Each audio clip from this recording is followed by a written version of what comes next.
Lobby Tools, Florida's legislative intelligence company. Subscribe today to Florida's leading policy, budget, and campaign tracking service. Request a free trial today at lobbytools.com. Florida is one of 25 states considering legislation that would ban transgender athletes from competing in women's-only leagues. Bill sponsor Representative Kaylee Tuck says it's about fairness. Nearly 50 years after Title IX, all gains women have made athletically could be wiped away.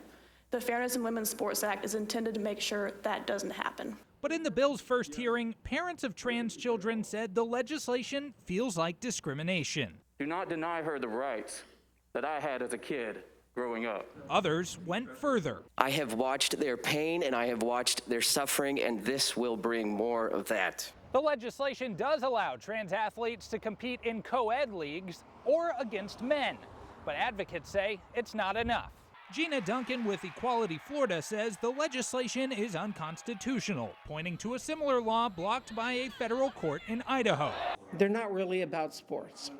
These bills are about marginalizing and demonizing transgender Americans. Tuck says that case still has a long way to go, and she believes protections for women in Title IX will ultimately uphold the law. We're just asking that the biological differences are recognized between men and women, and the sports teams reflect that. Tuck said she's willing to consider amending the bill, perhaps adopting language from a Senate bill that does allow trans athletes to compete in women's sports under certain circumstances. Reporting from the state capitol, I'm Jake Stofan.